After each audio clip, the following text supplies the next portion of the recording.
You Were Waiting on the Platform by Dyed-In War of Hormones. For the full experience, please check out the story below and read alongside listening to this. Summary. Yoongi is a famous author and Taehyung is his biggest fan.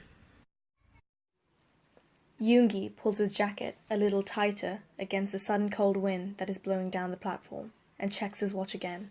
His train isn't due to arrive for another 10 minutes, and he's already regretting not bringing a warmer coat. The boy sitting next to him has a thick scarf wound round his neck and a beanie pulled down low to cover his ears, only small tufts of orange hair poking out the sides. He's feeling envious. He's totally absorbed in his book, his face the perfect picture of concentration, tongue sticking to the side of his mouth, brows furrowed, focusing intently on the page. The cover has been removed, leaving no clue as to its identity, but as he turns the page he catches sight of the title printed at the top. Oh! It's one of his.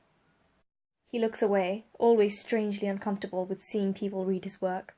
He knows he's popular. If the flashy billboard announcements and how little time it takes for bookstores to sell out is anything to go by, but he still finds it weird. It's a relatively new thing, the high levels of interest in him and his books. And these days he has to fight all the harder with his publisher over his insistence on maintaining his anonymity.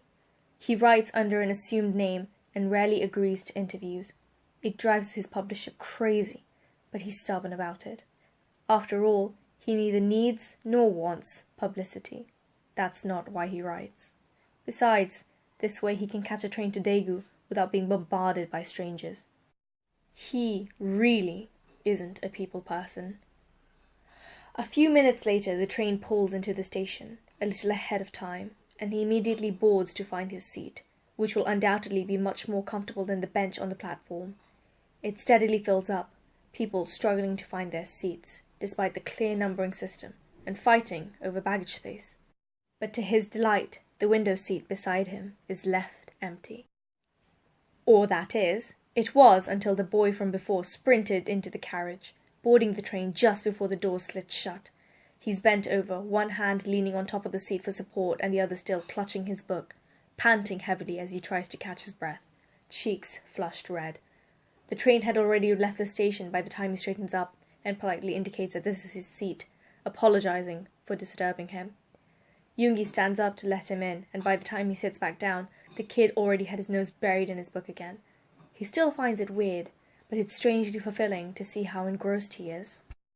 Strange though it may seem, he does not read much, finds it far too much to like proofreading his own work, and not sufficiently relaxing.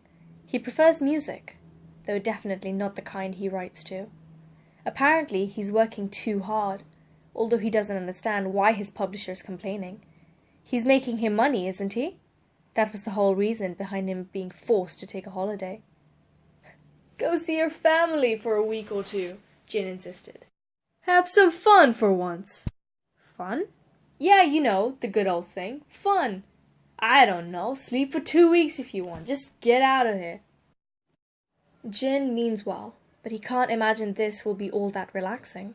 It'll probably just involve his mother nagging him about how skinny he got, and his aunts coming round to quiz him about his non-existent love life. About half an hour in, the ticket inspector comes through. He hands his over promptly, turning off his music to be polite. As the man checks them, he's vaguely aware of the kid rifling through his bag, his movements becoming ever more panicked as the seconds tick by. He empties the contents onto his lap and then searches through every pocket. It is almost painful to see the dawning look of horror when he realizes he's lost his ticket. I left my tickets on the platform, he tells the inspector, eyes wide and pleading. I almost missed the train. I was in such a rush. I guess I must have dropped it. Do you know the fine for fare dodging? The inspector didn't seem convinced.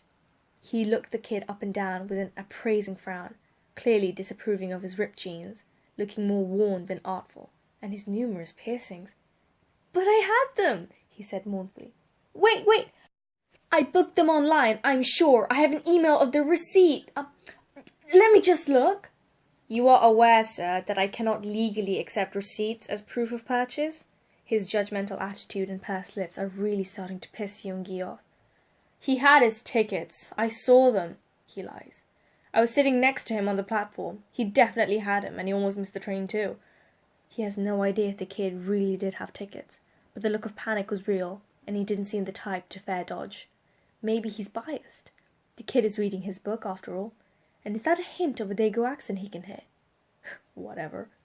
He knows he looks respectable, only because his mother would no doubt find his usual attire of faded jeans and an ancient hoodie unacceptable. "You're making good income now. Please dress like it." And Namjoon always said that he carries a certainty in his words, whatever the fuck that means. He sometimes wonders why his friend didn't study philosophy. He would have been good at it. "What's your destination?" "Daegu." The kid is a little breathless in his panic, looking at Yoongi almost in adoration with how grateful he is. The inspector makes a little unimpressed tutting sound, but accepts it. "Next time, take better care of your tickets, young man."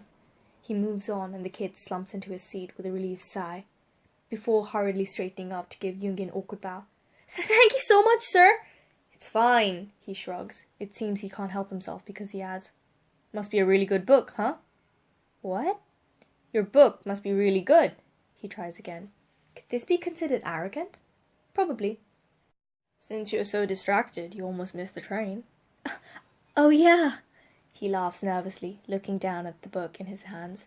"I was totally absorbed. Happens too often, if I'm honest.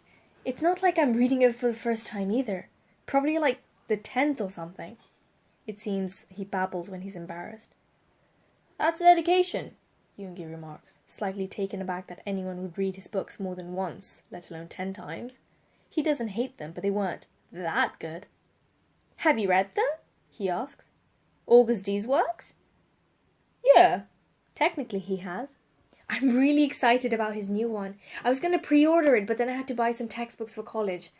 So I'll have to wait till it's back in shops. Can you believe it's already sold out? But this is my favourite. I'm so happy to read it again." He's flashing him a boxy smile-shaped grin, and his eyes are lit up with excitement, and Yoongi feels strangely attacked. "College, huh? Guess he's older than that cute puppy face suggests." Wait, cute? He realizes his early assumption is incorrect. Taehyung, as he soon finds out the kid, can he still call him a kid? Is called, babbles all the time, not just when he's embarrassed. He launches into explaining his views on the book, and apparently makes it so good without any encouragement on his part.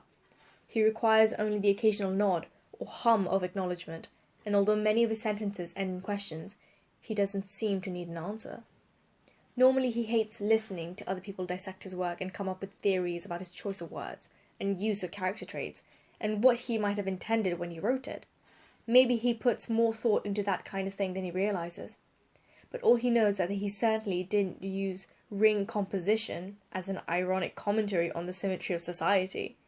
Honestly, every part of that sentence is bullshit. He's just trying to write good stories, and something that doesn't make him want to set his computer on fire because he hates it so much. So yeah, normally he would have ended the conversation much more quickly than is considered polite. But there is something about the way Taehyung talks that draws him in. His excitement, maybe. The way he gesticulates wildly, jumping up and down in his seat, and occasionally claps like a seal. Or his seemingly boundless admiration, the way he quotes lines and sometimes entire passages from memory. He talks simply, none of the pretentious nonsense he normally hears, but plain statements. "I like the character, I could really identify with their motives." Or, "Those plot twists had me on the edge of my seat." But at the same time, it feels like he's saying something new. Something original, with every word that came out of his mouth. Maybe because the book is one of his less popular ones. Different from his usual thrillers. More thoughtful, more slow-paced, and one he had always loved regardless. It made it feel like his passion is genuine. Yoongi certainly wouldn't admit to being something entirely unrelated to the book. Taehyung himself. He's not a people person. He doesn't like small talk. But he doesn't care when the kid tells him every detail of his life story. He's fiercely protective of his personal space, and he doesn't care when he invades it with his flailing limbs. He doesn't really like cheerful people. So sue him, he's the fucking Grim Reaper. But he likes his too bright smile, and his too bright clothes, and his too fucking bright personality. He's childlike, but strangely endearing. He doesn't notice the time slipping by. doesn't realize how long they've been talking until the train is suddenly pulling into Dongdaegu station, and he has to carry half of Taehyung's stuff because he was too distracted to pack in time. They face a few issues getting through the ticket barriers due to the youngest lack of a ticket, but the inspector wrote a cursory note and he has found the email with the receipt on it. They stand at the exit awkwardly staring at one another. Taehyung is finally quiet again, cheeks flushed with pink and eyes fixed on the ground. They may have known one another for a mere 2 hours, but Yoongi is unwilling to part from him. Thank you, Yoongi-shi. He stumbles over his words a little, his former boxy grin replaced by a shyer, even cuter smile that somehow gave him dimples. For the tickets and, putting up with my rambling. I'm sorry I probably bored you. You didn't, he replies firmly.